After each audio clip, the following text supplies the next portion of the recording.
आप सभी को नमस्कार, सुप्रभात। सार्थक और बिल्डिंग पॉइंट यूट्यूब चैनल आप सभी लोगों का हार्दिक स्वागत करता है। चैनल पर नए हैं तो चैनल को सब्सक्राइब करके वीडियो को लाइक शेयर कर दें, बेल आइकन दबा कर रख लें ताकि आपको नोटिफिकेशन मिल जाए और आप उसे शेयर कर पाएँ।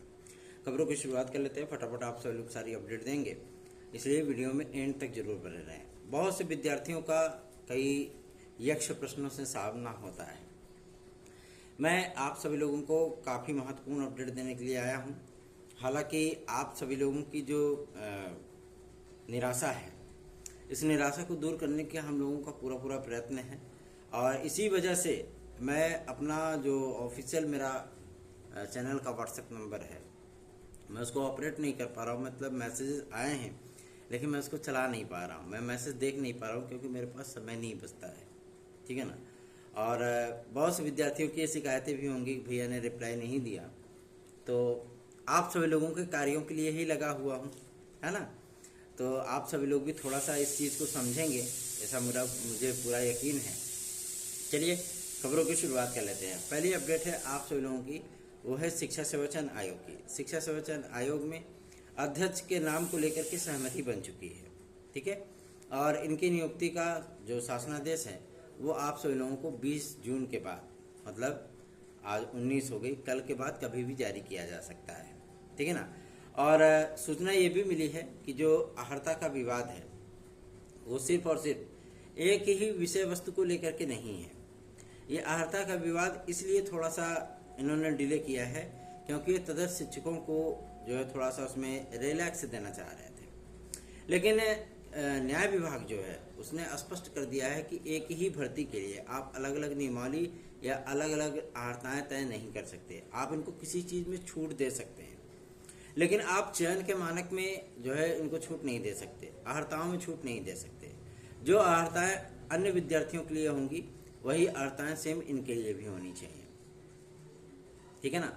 इस पर भी अब जद्दोजहद शुरू हो चुकी है क्योंकि तदर्थ शिक्षकों को भाई बैकडोर से ही सही लेकिन सम्मिलित करने की बात सामने आई तो हम सभी लोग भी प्रोएक्टिव हुए, है ना, कि ऐसा ना हो कि पता लगे कि कहीं कोई दिक्कत हो जाए। ठीक। तो आप सभी लोग भी थोड़ा सा सचेत रहिए, आप सभी लोग भी थोड़ा सा सहयोग करिए क्योंकि आप लोगों के अधिकारों की लड़ाई ऐसा तो है नहीं कि सार्थक भाई केवल उन्हीं का फ़ायदा है, अकेले हम ही लड़ लेते हैं, हमारा ही फ़ायदा है। ऐसी कोई परिस्थितियां हैं नहीं। तो आप सभी लोग भी थोड़ा सा सहयोग करेंगे तो मज़ा आ जाएगा फिर, है ना। और रही बात अहर्ताओं को लेकर के, तो इस पर जद्दोजहद कल प्रमुख सचिव महोदय ने इस बात को स्पष्ट कर दिया था कि अहर्ताओं को लेकर के कई पेचीदगियां थीं। अन्य विद्यार्थियों के लिए तो कोई समस्या नहीं, अगर अन्य विद्यार्थियों के ही केवल मामला होता तो अभी तक अहर्ताएं क्लियर हो गई होती। लेकिन अब सबसे बड़ी समस्या ये आ रही है कि जो टीजीटी में परिवर्तन होगा, क्योंकि टीजीटी और एलटी दोनों को परिवर्तित करना है। ठीक है ना। और टीजीटी में जो परिवर्तन होगा सेम टू सेम वही चीज़ें एलटी में होंगी और एलटी में जो परिवर्तन रहेगा वही सेम टू सेम आपकी टीजीटी में करना इनकी मजबूरी बन जाएगी। ठीक। और सबसे बड़ी चीज़ ये है कि अगर आप नॉन बीएड को हटाते हो टीजीटी से और एलटी से, ध्यान से सुनिएगा, मैं कला विषय की बात कर रहा हूँ। अगर टीजीटी से और एलटी से नॉन बीएड को हटाया जाता है तो नॉन बीएड के जो तदर्थ शिक्षक वाले आंकड़े हैं, ठीक है ना, तदर्थ शिक्षकों के जो आंकड़े हैं वो लगभग 3700 बैठते हैं, 3560 और के एबव बैठते हैं। इतने तदर्थ शिक्षक जो है वो नॉन बीएड वाले जो है वो नियुक्त हैं। प्रवक्ता में भी कमोबेश ऐसी स्थितियाँ हैं। ठीक है। तो अगर वहाँ पे संशोधन करते हैं तो उन लोगों पे तो क्वेश्चन मार्क लग जाएगा तुरंत। आम विद्यार्थियों के लिए आप बीएड अनिवार्य करके तदर्थ शिक्षकों को बीएड डिग्री से आप छूट नहीं दे सकते। न्याय विभाग ने एकदम स्पष्टता शासन को बता दिया है कि अहर्ताओं में किसी प्रकार की कोई छेड़छाड़ नहीं की जा सकती। आपने एक वानगी, मतलब उन्होंने एक एग्जाम्पल भी दिया था कि जब शिक्षा मित्रों को बाहर किया गया था सर्वोच्च न्यायालय के माध्यम से, ठीक है ना, और ये कहा गया था कि ये अनट्रेंड है, तो गवर्नमेंट ने क्या किया था, उनको वेटेज दिया था ना, है ना, वेटेज दिया था। वेटेज देने के साथ साथ उनको टीईटी से छूट तो नहीं दे दी थी, या ये तो नहीं कह दिया था कि इन विद्यार्थियों को, इन शिक्षा मित्रों को परीक्षा देने की ही आवश्यकता नहीं है ना। वेटेज दे दिया था कि आप वेटेज ले लीजिए, एग्जाम में सम्मिलित हुए। उनके लिए सेम वही मानक था जो अन्य विद्यार्थियों के लिए था। और न्याय विभाग ने यही चीज़ें उनको संज्ञान में दिलाई हैं कि अर्हताओं में तब्दीलियां नहीं की जा सकती।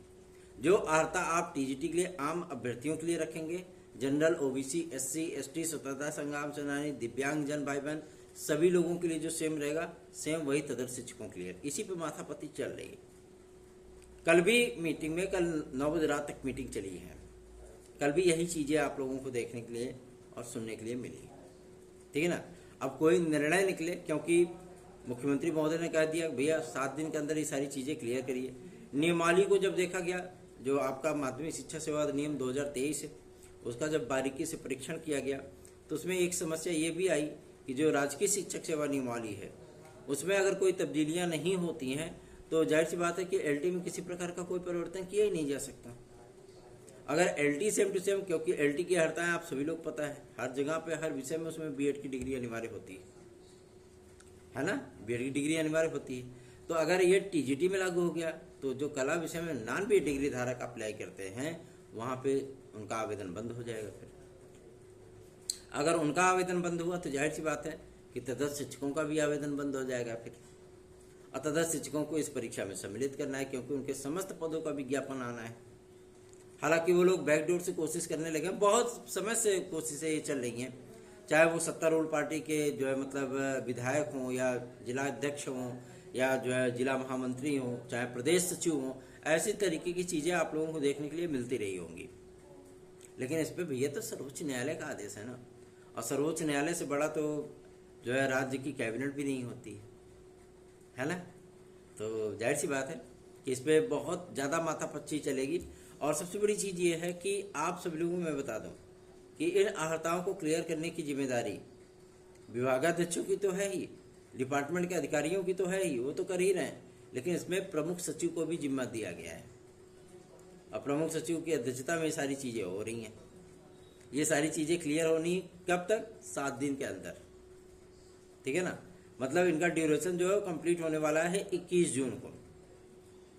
21 जून को इनको शासन को हर हाल में रिपोर्ट सौंपनी ही होगी कि हमने अर्हताएं क्या तय की रखी, और जो नियमावली आदि बनाई गई है उस नियमावली पर भी इनको सहमति बनानी पड़ेगी फिर, ठीक है ना। और अपडेटेड नियमावली की प्रतीक्षा में आपका उत्तर प्रदेश लोक सेवा आयोग भी है, ठीक। कल भी ये चीज़ें क्लियर हुई। उत्तर प्रदेश लोक सेवा आयोग के अधिकारियों का स्पष्टता कहना है हमें विज्ञापन जारी करने में कोई समस्या नहीं, हम विज्ञापन आज जारी कर दें, अभी जारी कर दें, हमारा तो विज्ञापन बन करके तैयार है, लेकिन अर्हताएं और अपडेटेड नियमावली हमको तो मिलनी चाहिए। हम किसी प्रकार के किसी विवाद में पड़ना नहीं चाहते कि पता लगे 2018 जैसा सीन फिर से क्रिएट हो, वो हम नहीं चाहते। अर्हताएं क्लियर हो ताकि विद्यार्थियों का जब सारी चीज़ें एकदम स्पष्टता लिखी रहेंगी, मामले कोर्ट में जाते हैं, समकक्ष शब्द इस्तेमाल रहता है कि BA, BCom, BSc, BA honours, BCom, ठीक है ना, इन सारी चीज़ों पर एग्रीकल्चर की कुछ डिग्रियां या उसके समकक्ष। तो समकक्ष क्या है भैया? जो समकक्ष है उसको बता दो।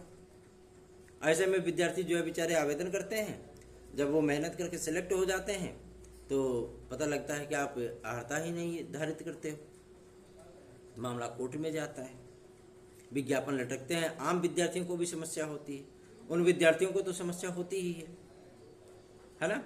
तो ऐसी परिस्थितियों से बचने के लिए ही हाईकोर्ट ने कहा भैया ऐसी बात है, जो एक 4 अक्षरों का जो शब्द आप इस्तेमाल करते हो, समकक्ष या इक्विवेलेंट, इसको हटाइए विज्ञापन से। अब आपको कहीं भी देखने के लिए नहीं मिलेगा, चाहे वो टीजीटी पीजीटी का विज्ञापन हो, चाहे वो एलटीजीआईसी का हो, प्राथमिक का हो, जूनियर का हो, कहीं भी आपको ये शब्द देखने के लिए नहीं मिलेगा। तो बीए या उसके समकक्ष क्या है? समकक्ष बता दीजिए। तो ऐसी 137 डिग्रियों को सम्मिलित किया गया है। BA, BCom, BSc, BA honours, BCom, BSc honours, इन सभी के समकक्ष 137 डिग्रियों को सम्मिलित किया गया है। यूजीसी ने उनको ग्रांट भी दे दिया है, मान्यता दे रखी है। मतलब वो स्नातक लेवल की डिग्रियां हैं, और परास्नातक लेवल पे 67 नई डिग्रियों को सम्मिलित किया गया है, ठीक है ना। अब ये चीजें होंगी कि आपके जीआईसी और पीजीटी पे आप लोगों को 67 नई डिग्रियों वालों को सामना करना पड़ेगा, और यहाँ पे टीजीटी में भी और एलटी में भी। सब पे यूजीसी की मान्यता मिल चुकी है, लिस्टिंग फाइनल हो चुकी है, कहाँ कितने विद्यार्थी मौजूद हैं, किन किन विषयों से वो किन किन पर्टिकुलर चीज़ों की तैयारी करते हैं, ये सारी चीज़ें गौड़ हो गई हैं। लेकिन उनको आवेदन करने का मौका दिया जाएगा, ठीक है ना। और इसकी पूरी लिस्टिंग चल रही है अभी, जो नई नई डिग्रियों को सम्मिलित किया गया है, और इसको फाइनल किया जाएगा। जाहिर सी बात है कि जब टीजीटी में 131 या 137 ऐसे ही है और उधर 67 नई डिग्रियां सम्मिलित होंगी, तो जाहिर सी बात है पहले से तो खुदा ही कुआं रहा, अब खाई होगी ससुरी है, फिर तदा शिक्षकों को मुश्किल होगी थोड़ी सी। एक तो खुदे सकस्ती में समझियान फवा रहा, अब दिक्कत होगी। और क्यों समस्या इस बात को लेकर के है ना कि नए नए कंपटीशनल विद्यार्थी आएंगे। अब मैं आपको लोगों को बता दूं, बहुत से ऐसे सीनियर भाई बहन भी हैं हमारे जो कि लगभग 5-7 बार टीजीटी पीजीटी का इंटरव्यू या 5-7 बार टीजीटी पीजीटी की परीक्षाएं दी हैं, सेलेक्ट नहीं हो पाए। लेकिन मैं भी कई ऐसे अपने भाई बहनों को जानता हूँ, अपने दोस्तों को जानता हूँ। मेरा एक दोस्त, वो 2009 में क्या हुआ, प्रश्नातक किया, कंप्लीट हुआ उसका 2009 का प्रश्नातक, और 2010 में पीजीटी का फॉर्म आया था, टीजीटी पीजीटी का, देखे फाइनल कर दिया। और जबकि वो बीएड भी नहीं था, केवल प्रश्नातक किया था, फाइनल हो गया उसका। तो जरूरी नहीं है कि जो विद्यार्थी बहुत ज़्यादा मजे हुए हैं, सीनियर हैं, वो बहुत ज़्यादा योग्य हैं। योग्य हैं वो, लेकिन वो ओवर कॉन्फिडेंस के कभी शिकार हो जाते हैं कि अरे इनको क्या आता होगा, यही गलती हो जाती है। पता लगे कि वो आपसे भी 10 कदम आगे, तो हो जाता है कल्याण, है ना। तो ऐसी चीज़ें हैं, आप लोगों को भी तैयारियां करनी होंगी। कल 9 बजे तक मीटिंग चली है, पूरी लिस्टिंग का आदान प्रदान हुआ है, और सबसे बड़ी चीज़ यह है कि अर्हताएं क्लियर होने के बाद ही आप लोगों को समाचार पत्रों में ये चीज़ें देखने के लिए मिलेंगी। अभी तो आंतरिक मीटिंग चल रही है, और आज की ही तारीख में आप लोगों को माध्यमिक शिक्षा मंत्री महोदय के माध्यम से उन सारी चीज़ों का प्रेजेंटेशन लिया जाएगा। क्यों?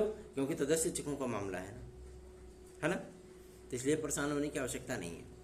आप लोग चिंतित ना हो, सार्थक government job point YouTube channel को अधिकाधिक संख्या में स्नेह दीजिए, आशीर्वाद दीजिए।